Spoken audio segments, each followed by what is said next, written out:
Oh,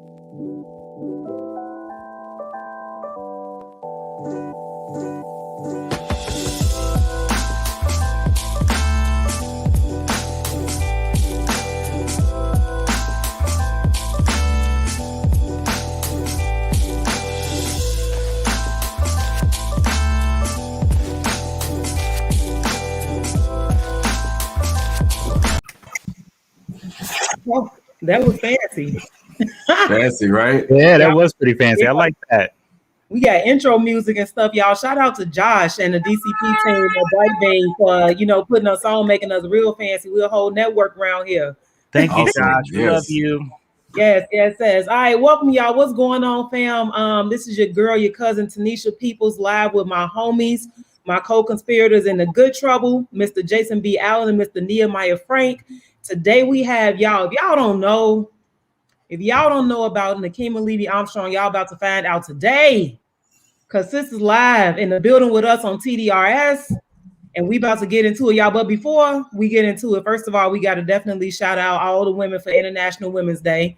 So shout out to all of the women, especially us dope Black women, because we are doing it. We've been doing it. We gonna keep doing it. So happy International Women's Day to everybody on the broadcast. And again, shout out to all the women doing the good trouble work. And I just wanted to check in real quick, y'all. This, Coming to America 2 drop Friday. Well, it dropped Thursday, but officially Friday. So what did y'all think? A couple of people, had mixed emotions about it. I had low expectations, but it was funny to me. So what did y'all think? I think that especially in the climate that we're in, Black people have to just take a moment and celebrate things. Like people were way too critical about the movie. It was funny. It paid tribute to people. More importantly, for the state of Georgia, it put hundreds of thousands of families back to work. And so in my mind, I'm like, I don't care if the movie was crappy or not. Black people were working. They were able to sustain their families. It presented us in a good light.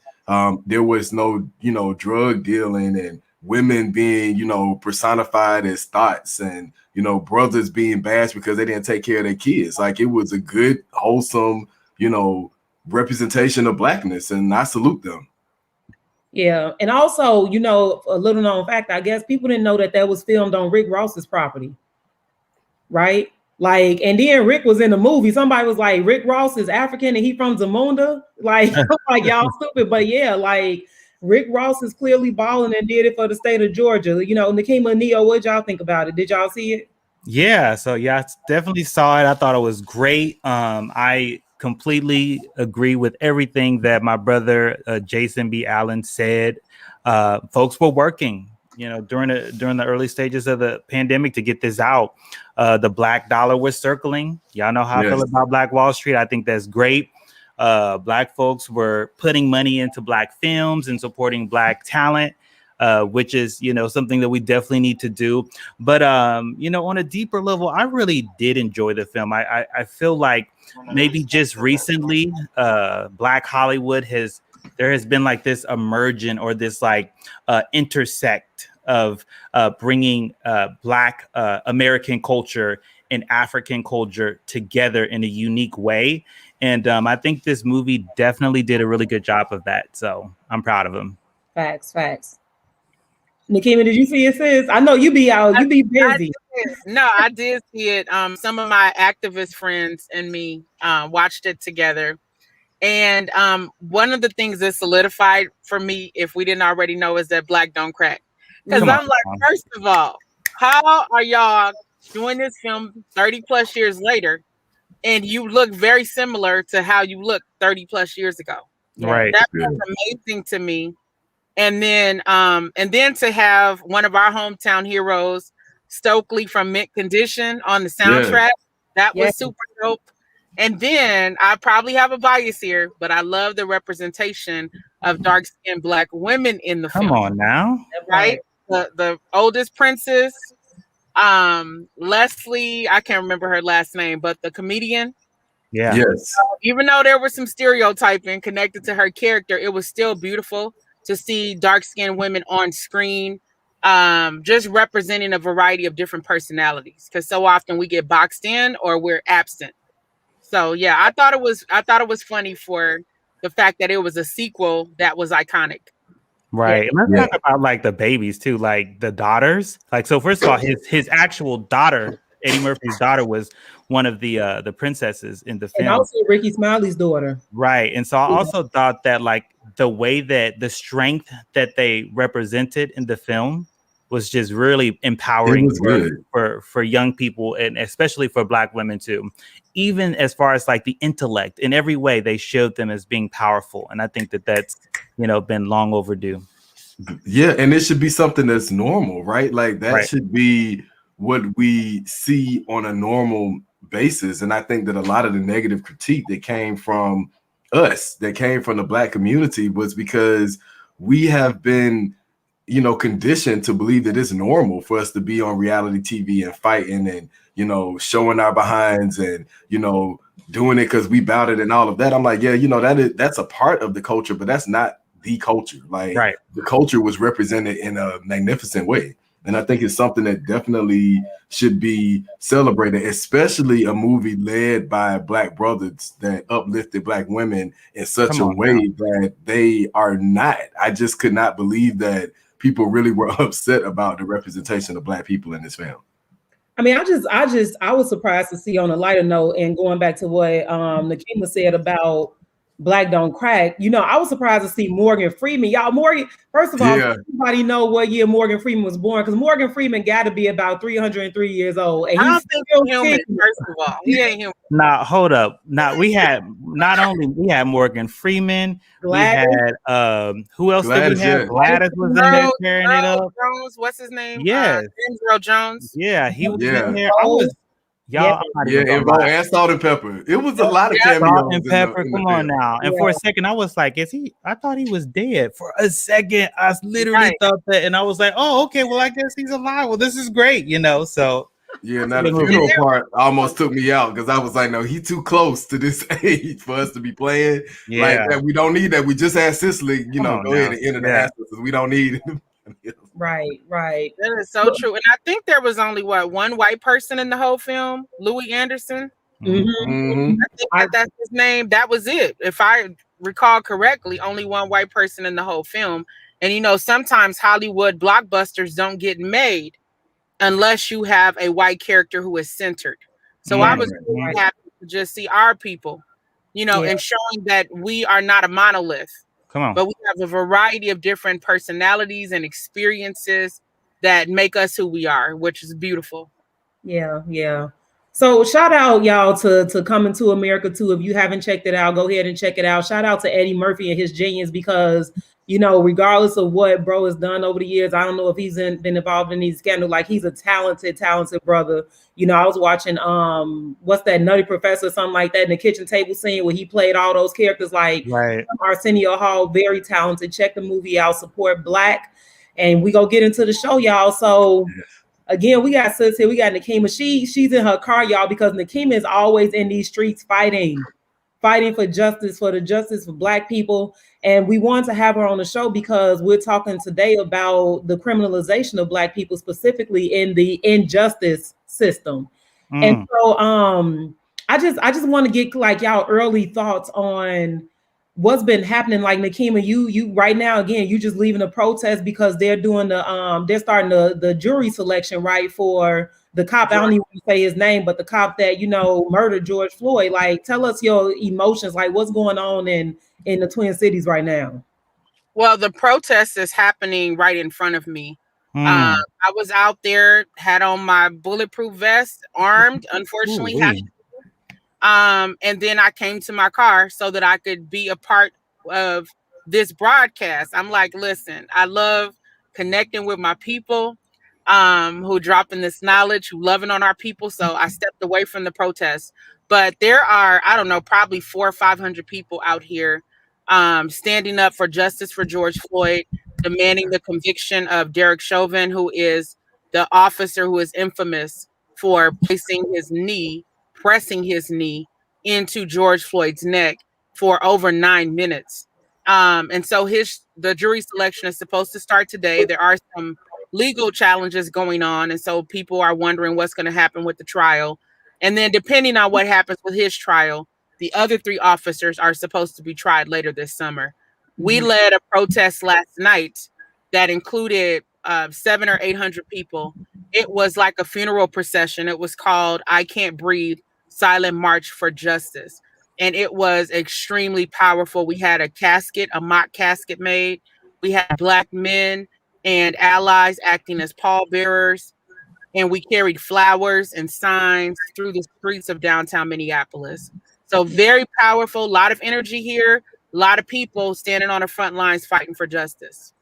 Wow. And that's powerful. It has to be like a very emotional scene because obviously, the murder of George Floyd kicked off, a lot of awareness and just a lot of, it just angered us, as it always does. But it was really pivotal and, the movement for Black lives. And one of the things that one of the questions I want to ask is because, the Constitution says that every American is innocent until proven guilty, but it's different for us as Black people. We're guilty until proven innocent.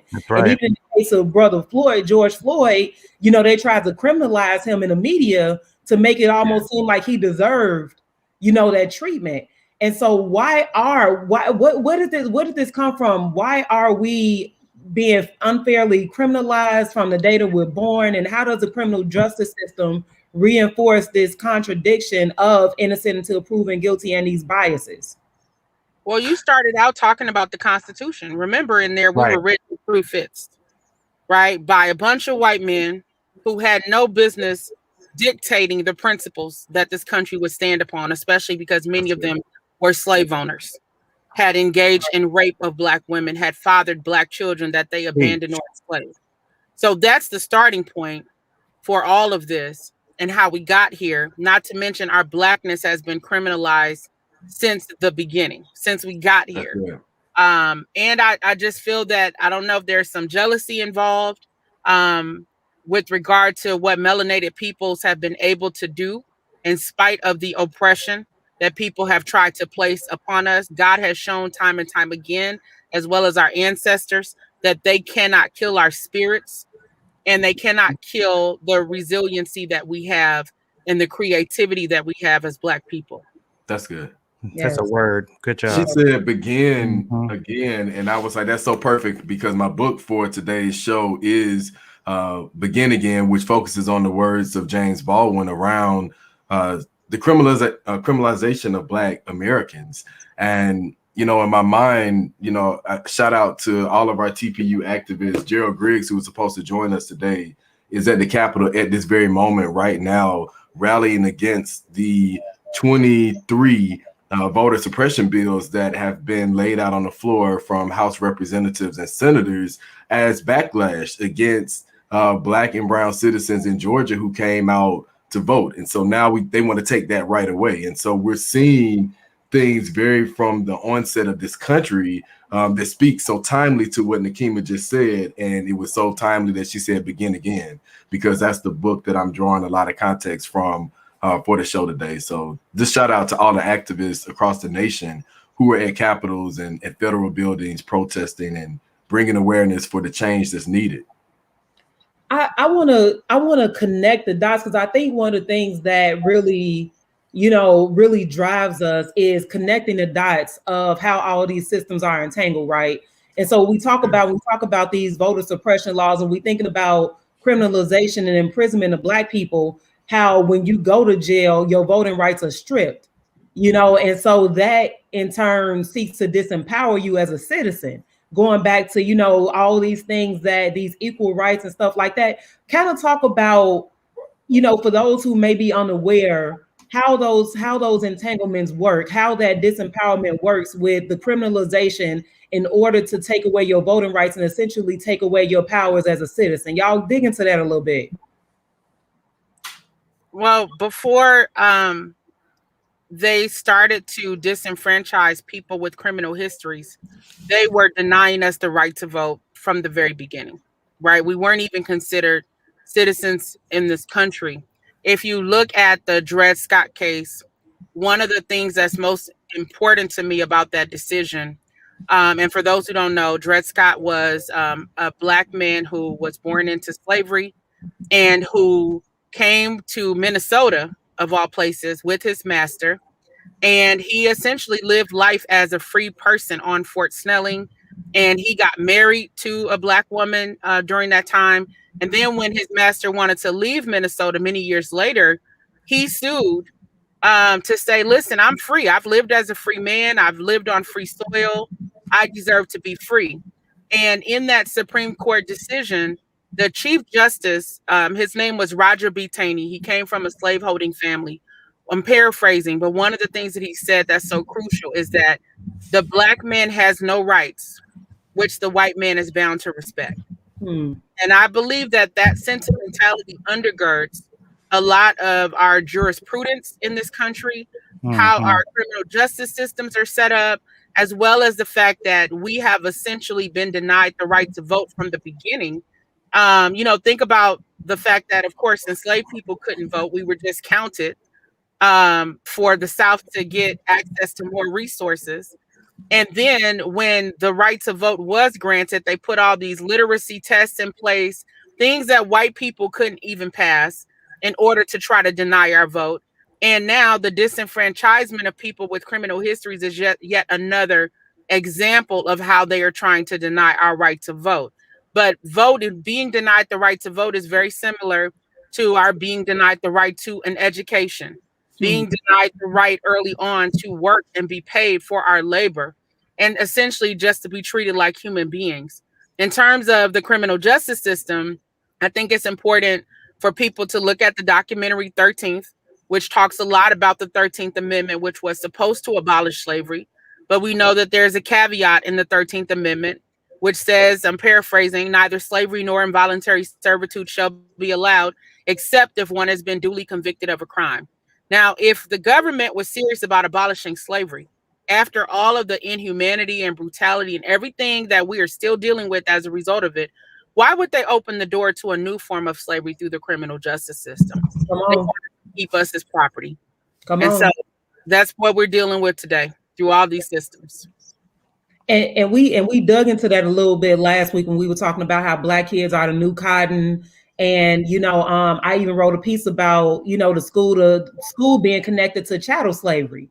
And that's essentially what it is. It's basically this free labor or this reinvention of slavery, but legalized through the criminal justice system and through mass incarceration. And so, yeah, I just be wanting to connect the dots because people be like, well, we fighting for education over here, we're fighting criminal justice over here, we're fighting food insecurity over here, and all these things are connected. And so it's so important that as a community, we work together to fight all these battles, at the same time. Because if we don't, then something might fall between the cracks, and we'll still, not necessarily lose, but be in the same position. So yeah, I just wanted to, hit on that. Jason, Neo, did y'all have anything that y'all wanted to?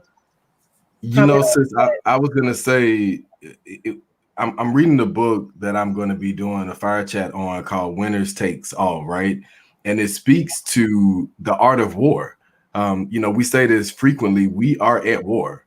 And, even in connecting the dots to International Women's Day, let's go back into history when Black men were given the right to vote and how that was used to do what? Divide the Black community.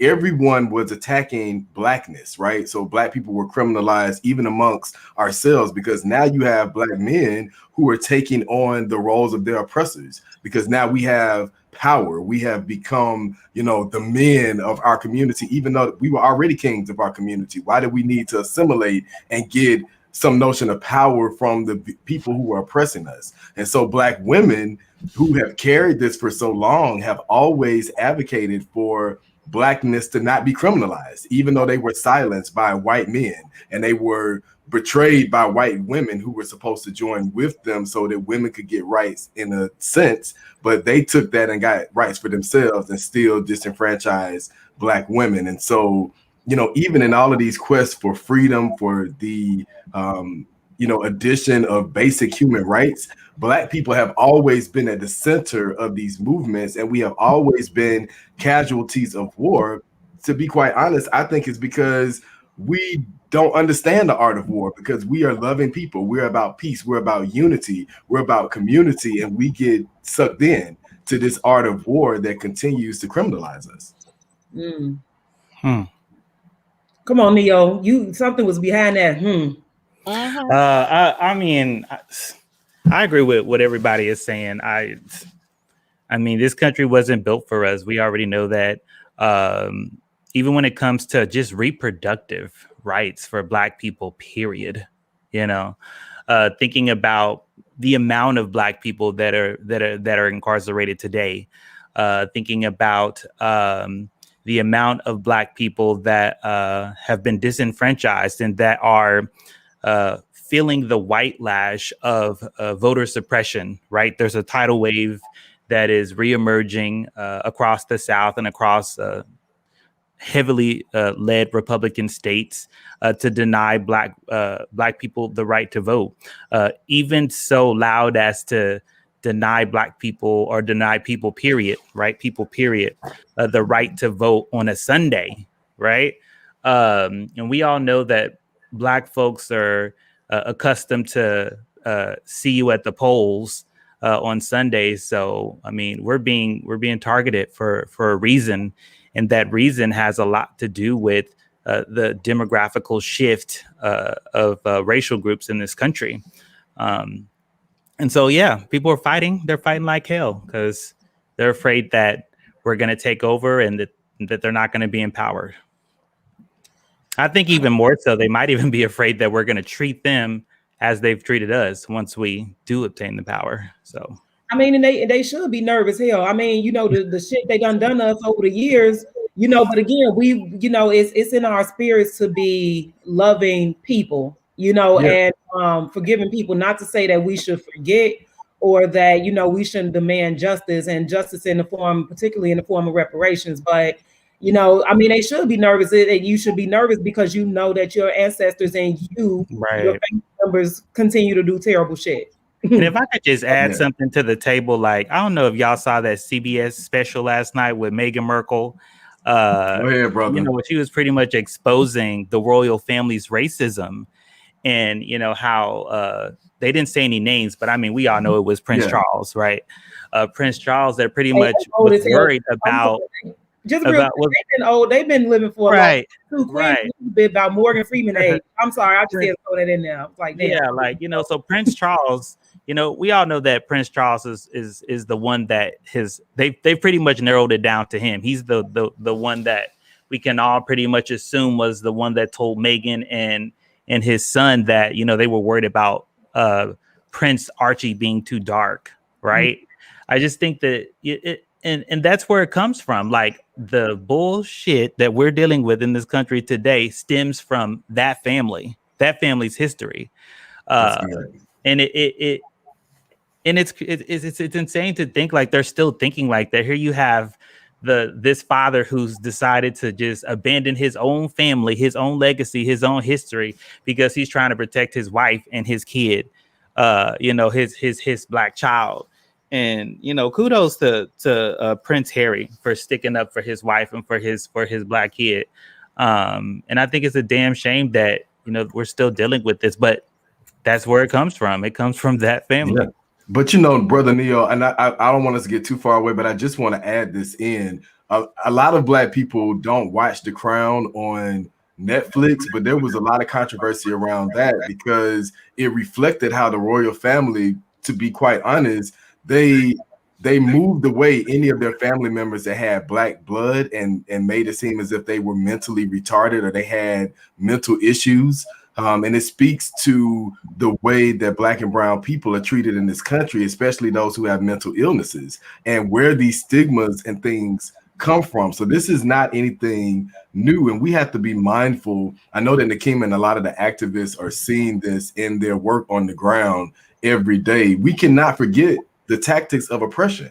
This is not new. Nothing is new under the sun. And what I'm most hopeful about with this present generation is that we have access to all of these things. So now what are we going to do to build, to dismantle, and change the way that these systems are working, especially working against Black people? That's good. Absolutely. And just to piggyback off what y'all are saying, why are we even concerned about the royal family in the first place? I want to know about African royalty. Right. Why are we bombarded with these images of a white royal family and what they doing, how I do not care. You know what That's good. Meghan Markle is a blessing, but at the same time, that is a huge legacy of slavery that is out of that entire system that we ignore because I'm sure there were conversations about that. That's good. With knowledge and nuances about their lives. When we are out here trying to survive, get our reparations, get access to our liberation that we deserve, they need to be adding on to the reparations train as well for what they have done, because some of that wealth belongs to our people. I mean, like, just think about this for a second, though. Like, they wouldn't even give that black baby his birthright to be called, to be named a prince. They wouldn't even give that black child that. So when it comes to this argument about reparations, if they can't even give that baby his name, it's like, damn, well, look how steep the fight would be, to get reparations in this country. So.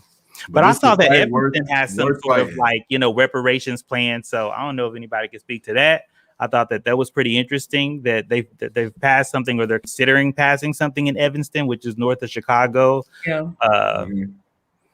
I mean, I think we can, that's a lot of cities and places are having that conversation. And even in Evanston, even though it's the first city, which again is, not far from where we are in Chicago, it's still some controversy around it, so we'll see. I think that it takes some real work and real conversations, and really conversations and input from those of us on the ground, because if we have these grass tops people, coming from privilege and from wealth and all this stuff, having these conversations about what we need, and you're not facing poverty and criminality and all that stuff every day, you don't know what the hell we need to, to build a reparations anything. And so I don't want to even have that conversation, or I don't even want to entertain policies and practices from people who have not walked in our shoes. That's good. That's why I mean, that's just facts, And I don't even want the conversation of people talking about, well, if you give black people this money, they're gonna go buy. I'm like, get the bloop out of here. Right. First of all, do we look at how white people spend the money that they have inherited off of the backs of our people? When we see them dining at fancy restaurants, buying luxury items, taking trips, buying second homes, nobody monitors their money. So if I got the reparations on behalf of my ancestors and how hard they work, that's my prerogative, what I do with my resources. And in addition to personal enrichment based off what our ancestors experienced and all the labor, and they're building this country off of their backs, we do need specific funds that allow our kids to go to college, and go to college and graduate school and everything else that we deserve, on top of personal reparations. So we have to make sure we're not buying into those false arguments that try to dictate how we spend our resources. That's good. But let's dig into that real quick, because Nekima, you mentioned, I want to hit on 2 points. Earlier, Jason mentioned systems of oppression, and then Nekima, you mentioned, this independent system, or these independent reparations that allow our kids to go to college and grad school and all those things. But we still have this whole K through 12 system that is a system of oppression that does not prepare them to go. They'll say, oh yeah, well, we had 100% of our student body be accepted to college. That's all well and good, but can they be successful in college? Have you prepared them to be successful? Probably not. And so let's talk about that system, and specifically the criminalization that derails them or reroutes them from college to the school to prison pipeline, into mass incarceration, how the criminal justice system sets them up for that kind of failure. Let's get into that a little bit. Absolutely. Yeah. So Go ahead, Neo. Yeah, so I don't know if y'all saw that story out of Baltimore where the young man had a 0.13 GPA. Yeah. And like, just reading that story broke my heart. Some folks went after the mom, and then, a few folks that had actually thought really hard, they went after the school and the system, because that boy, he was only one of a handful of students who had the same experience in Baltimore public schools. And was two of his class, Neo, he was 60 out of like 120 or something like that. Right. So everybody else behind him had lower GPAs. Nevertheless, they were passed through the system. Exactly. And so going back to last week's conversation, you know, that is the perfect example of what the school to prison pipeline looks like. The perfect example is just pass them through the system, and then we all get excited because we're like, oh well, the high school graduation has improved for black youth. That's good. And you know, they're celebrating that, and I'm over here like, okay, well, that's a good thing, but however, let's look at these grades. Let's see where the performance. Let's look at these SAT and these ACT scores, because that is how you get in college, right? That's how they measure you to see if you're gonna, academically be successful or sink. And so, that's something that it needs to be focused on. But we're not focusing on it. We're trying to, sugarcoat everything and say, oh, well, these black kids they're graduating. We raised the graduation rate. You look at the nominee, Miss Cindy Martin, who is, she's nominated to be the Deputy Secretary of Education. And while there are some good things that she's done, you look at, the performance of what these black kids have done. But all, she puts out, and all of those who support her put out, is, well, she's raised the graduation rate for these kids in San Diego, so she's the one, to lead us forward. Nevertheless, the black kids have a 206% suspension rate. Child, 206 suspension rate is 206% is the suspension rate for black boys. Yep. Damn. It's sickening. Yeah. It's sickening. They don't want us in their institutions, right? And unfortunately, public education is one of those institutions. Look how hard white parents fought before Brown versus Board of Education, and after, and still today, to keep black children out of their schools. Right. And too many of us fought to get in their schools when we really should have been working to build up our own institutions. Right. So that we could educate our children from an Afrocentric perspective, grounded in our history and our heritage, not to mention the attributes that we have, for example, being oral people, right? People who have been sustained through the storytelling and through our creativity, through drum beats and all of those things that are stripped away within our traditional public school systems and make our children feel like they don't belong. I have sat in classrooms with my kids. I have seen the boredom. I have experienced the boredom. And I'm like, I don't want to be in here either. So I totally understand why many of our kids act out, or they just they're really rejecting white supremacy when they're having a white teacher in front of them who doesn't know anything about our culture, who sees them as a problem, who's trying to teach them all of this Eurocentric history that has nothing to do with their lives. Not to mention the fact that school is not preparing our kids for the future, not in terms of technology, and not just being consumers of technology, but being creators of technology.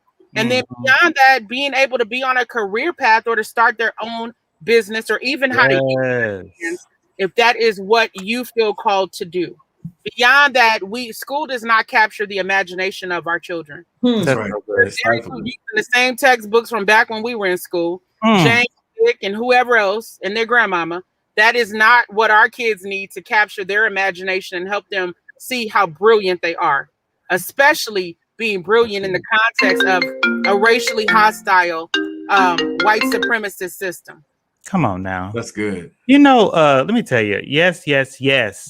A few days ago, I got an inbox. I'm always getting inbox from folks asking, like, what is the best way to teach a classroom full of black kids? How do I reach them?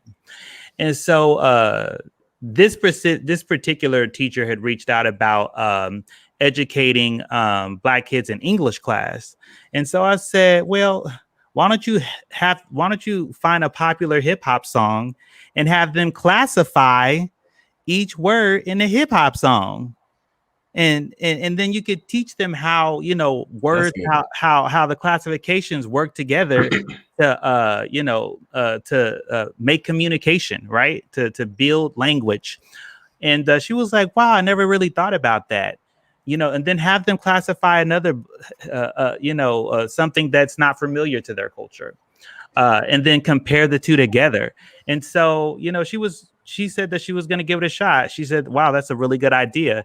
And it's a great way to, you know, be able to meet the kids where they're at, make it interesting for them, right? If there's a comic book that they like, have them classify that. You know, don't just teach them, you know, just straight from the book. You got to be creative if you're going to be a really effective teacher. But I wanted to go back to something right quick, Tanesha, a point that Neo made when he brought in the conversation around GPAs, and I felt like that was a good place for us to really dig into, Tanesha, your question earlier about dismantling the systems. And so I wanted to just go back to that really quickly. We were distracted. The smoke and mirrors about Black children graduated. I think Neo articulated that so well. Everyone was excited because it was like, yes, Black kids are graduating. But here's where we got distracted and we forgot about the oppressive tactics that white people have used. Now, while we're celebrating Black children graduating, we dropped the ball here. So I hope people who are listening are taking good notes. We dropped the ball with policy. Policy is what drives change. Why would we be so conditioned to celebrate Black kids graduating and not understand the why and the how? Right. So it took years later, 7, 8, 9, now almost a decade later, people are like, oh, they're just passing these kids and they're not on grade level to read, or they don't know how to add, or they can't spell their name. They don't know the difference between a city, a country. They don't know. Why don't they know this? Well, we were so busy. Right? Let's go back to Atlanta Public Schools with our recent superintendent. We were so busy celebrating Black children graduating. Oh, look at them, they made it. And I'm not taking that away because that is a milestone, but we were distracted by the fact that they were not receiving a quality education. And that's how America works. I want to go back to the book Begin Again with James Baldwin. He talked about the death of Dr. King. And this is what we did with so many of these notable Black and brown leaders that I have on my wall. They murdered them, right? Let's be real about that. White America murdered so many of our Black leaders. And then they said, well, now this despair and this uprising is about to take place. Let's go back to Judas and the Black Messiah, right? They fear an uprising because they fear true justice taking place for our people. And so they distracted us again. So now we idolize Black people when they die. Hence, hashtags, George Floyd, Trayvon Martin, the King Center. They gave us all these things to memorialize Black deaths that were taken from us. Black people were murdered. They didn't just say, oh, I'm Jesus and let me just lay down my life because I don't think that what's happening to Black people is right. No, they were speaking out against these same oppressive tactics and they were killing them left and right. So this goes back to the same oppressive tactics that were being used, but in different ways. While we're celebrating, oh, we got a Black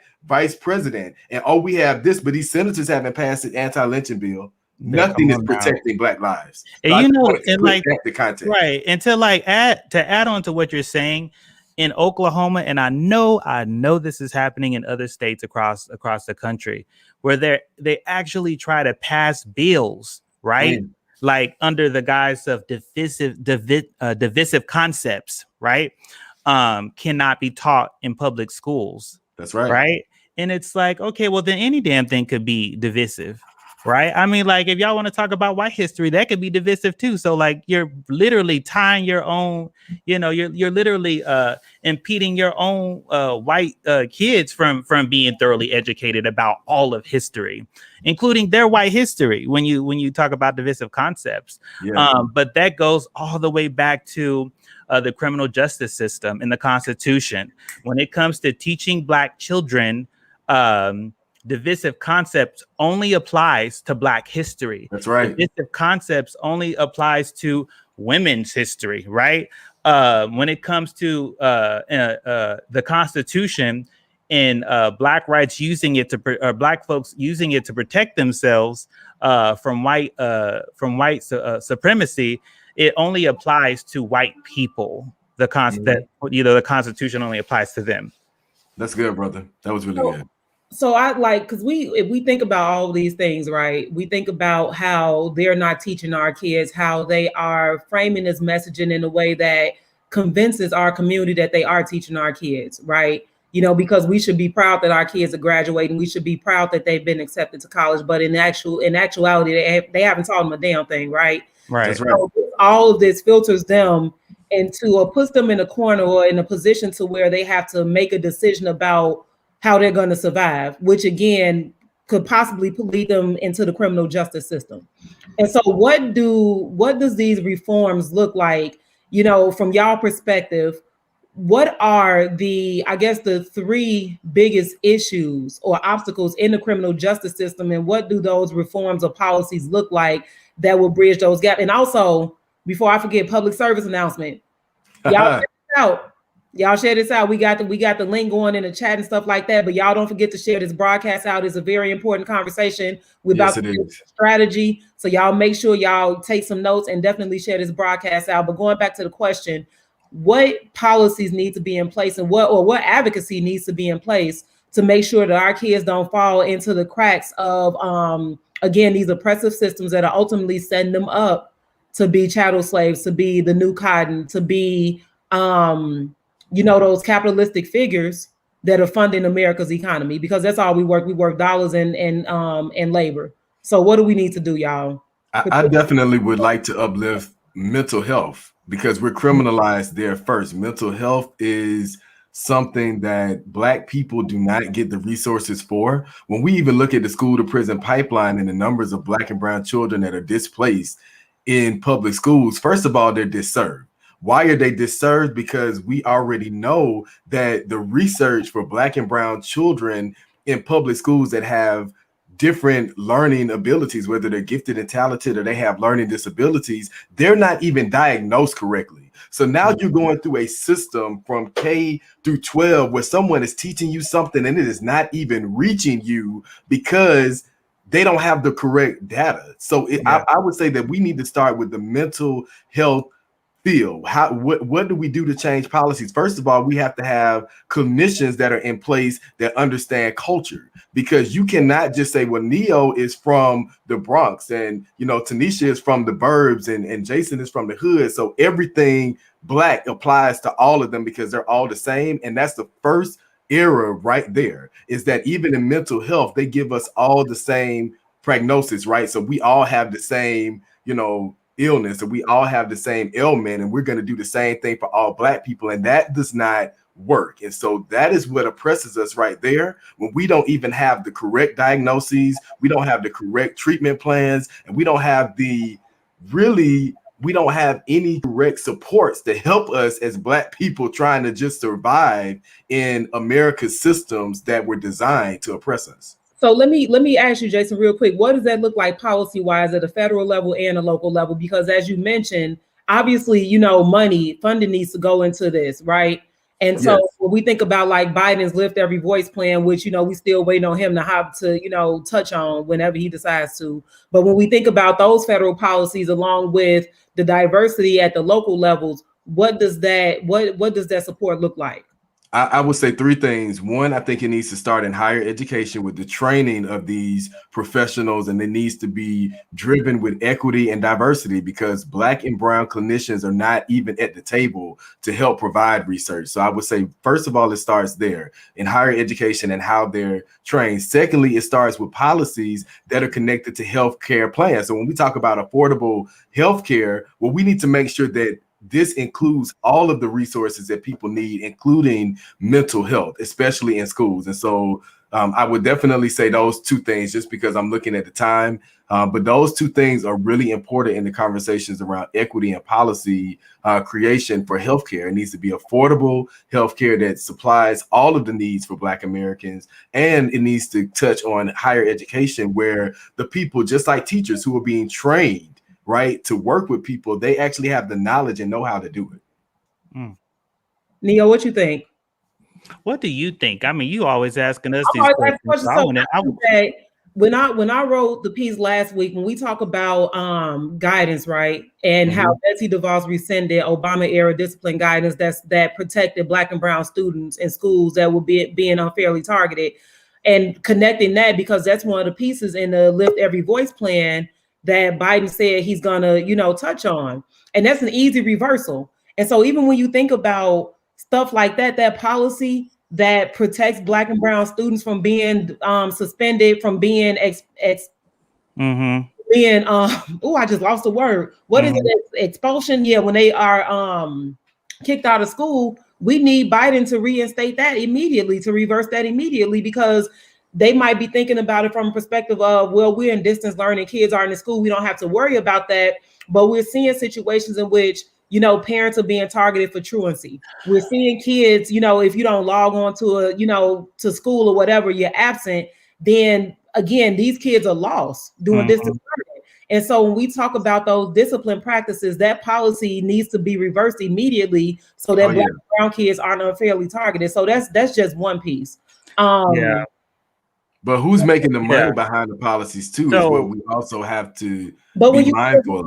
It filters into, again, like we talked about the data last week. If you've been suspended so many times or kicked out of school, there's a strong likelihood that you go end up with a mug sheet, with a mug, right? And that you ultimately go land in the prison system. And so when you think about how all these private prisons are lobbying on Capitol Hill, they put a lot of money into Trump's campaign, like follow the money.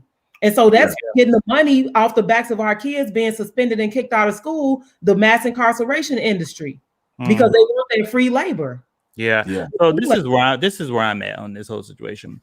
So like under President Obama, before DeVos got herself up in there and started reversing everything, like our kids were still suffering. Right? My kids were still like suffering when it comes to these public schools. Like I mean, ever since Brown versus Board, like, in my opinion, we've been going downhill, you know, because we pretty much lost our ecosystem, the foundation of our Black ecosystem that empowered us to have the entrepreneurial spirit to be able to focus on ourselves and feed and circle the dollars and, you know, feed our communities. And folks started moving all over the place. You know, I'm not saying that redlining was a good thing or, you know, that Jim Crow was a good thing. But, you know, had we been more, but we weren't even whole as a people. We were still a displaced people that were amalgamated by people that didn't even hate us or people that hated us. Right. So, I mean, man, like there's just so many different things that need to be happening specifically for Black kids, like the mental health thing. Hell yes, I get it. Black kids, if the school is majority Black, like we should have 5 or 6 mental health counselors, right? That's a part of the reparations the reparations thing. Like that's not the only part, but that should be one of the things, because we need restorative justice. We need healing, right? Actually, there's no restorative justice because we've never been given justice, right? So there's nothing to even restore. So like, I mean, there's just so much. I mean, this conversation, we got 10 minutes left.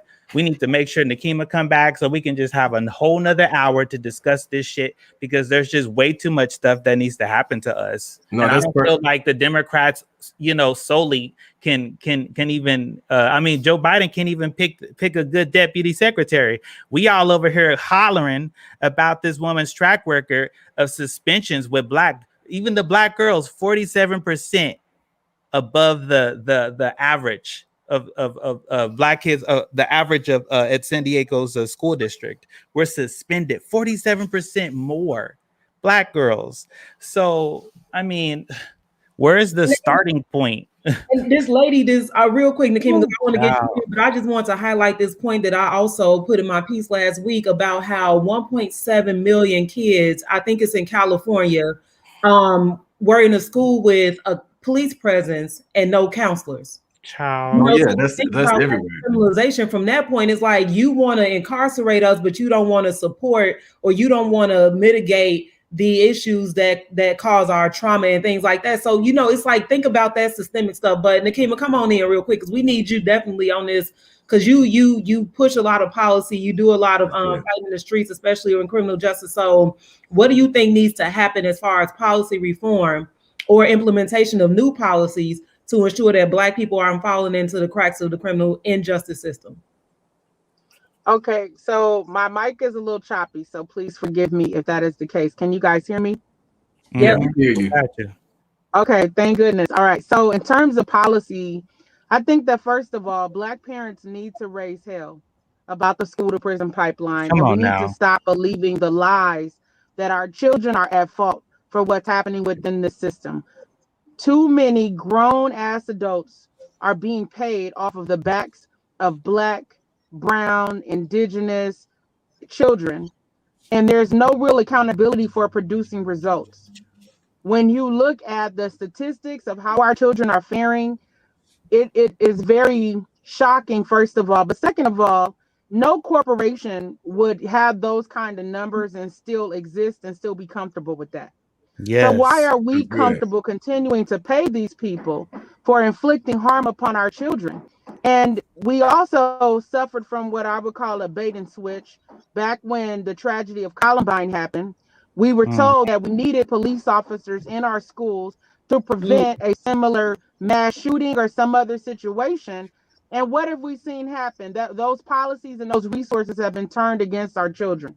Police are being used in schools as de facto disciplinarians, most of whom have had no training on how to work with children, and they are able to criminalize our children. So I hold teachers accountable, administrators, as well as the police officers who come into our schools. So we need to be picking up the phone, calling our legislators, calling Joe and Kamala, and saying, listen, we want police out of our schools.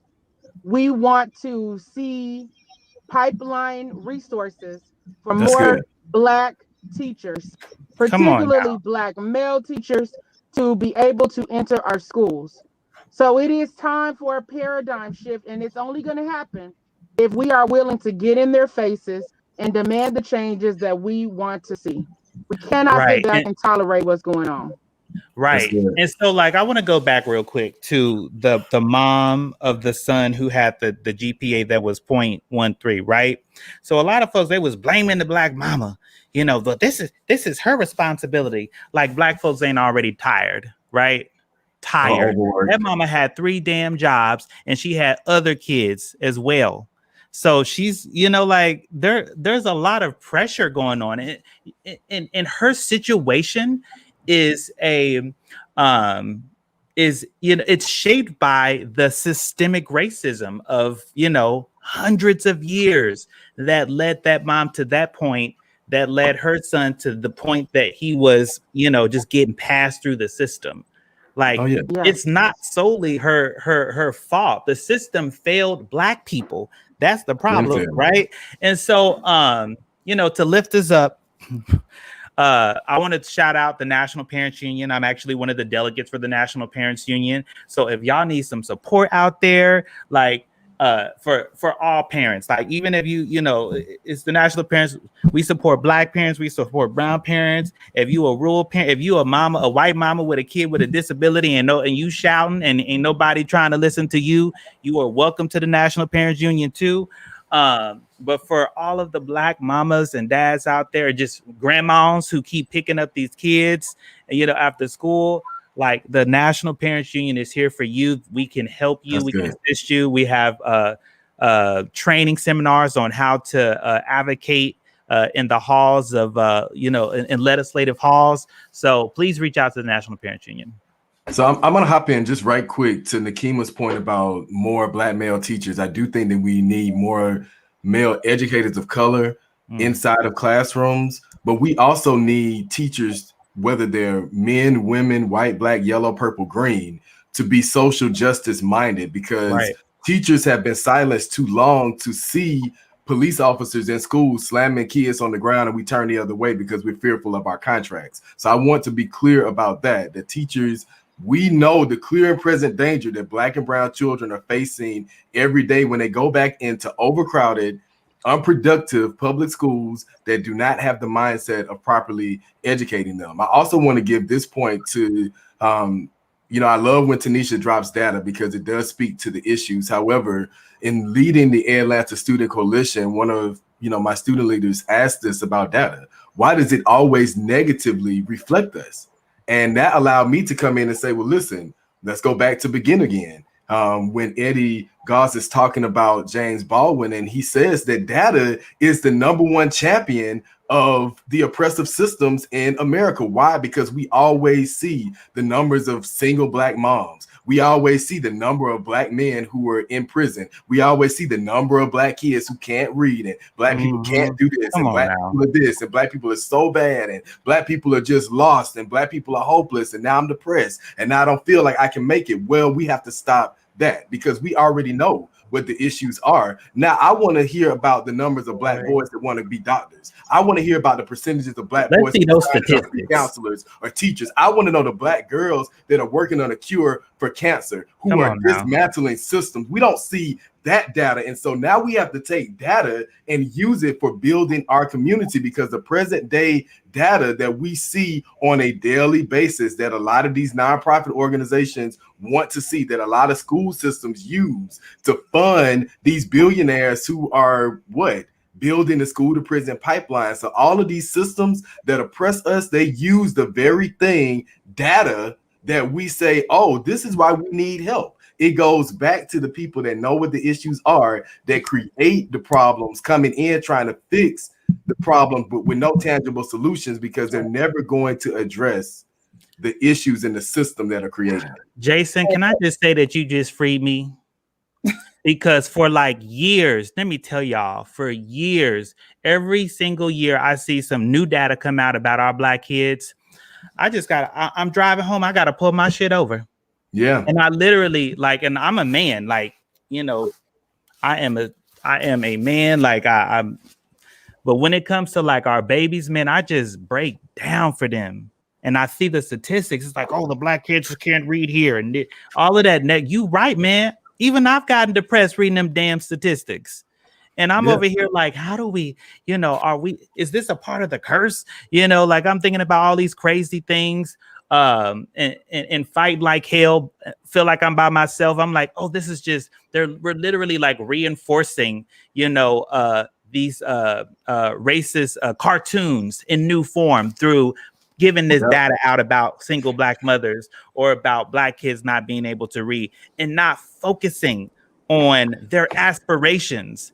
You know what I mean? And then creating the pipelines for them to reach their dreams. So thank you for that. Like we need to reimagine education, but we also need to reimagine how we're putting data out, because that shit is also traumatic as hell. Well, here, so Tanesha, this right quick. Oh, go ahead, Nekima. I just want to, because I want to, it's two things. One, we don't have that data because not enough people care enough to ask. Right. Actually. The second thing is that our pain is profitable. It is. Right. That's why that data is released. But I just want to, real quick, Jason, I'm gonna let you in, but I just want to ask, I think this is important because, as Black people, every day we live under the threat of injustice, the threat and the trauma of injustice. And in order for us to continue this fight, we have to heal or nurse our wounds in some way. Oh, yeah. And so I just wanted to ask Nekima to close us out. How have you healed or practiced healing? Have you nursed your wounds, especially, behind like the George Floyd murder and everything that you've done? Because Nekima is constantly out there, y'all. So how do you take care of yourself so that those of us that are fighting and don't know how to, pause and, practice that self-care, how do you do it? How have you healed? Well, I think a big part of it is intentionality. So I used to just work, and barely take time for myself and take time to take trips. Now I'm very intentional. If I need to get away for a weekend, if I need to get away for a week, if I need to get away for a month, that's what I'm going to do. I think that it is so important to take that time out to get refreshed, to recalibrate, and to be unapologetic about taking care of ourselves. We want to be in this for the long haul because this battle is a marathon. It's not a sprint. So we have to be intentional. I also meditate. I listen to things that uplift me, and I try to minimize negativity outside of when I'm taking on the system. That's good. So those are the things that work for me, and it's just a blessing to be intentional about taking care of myself. I love that.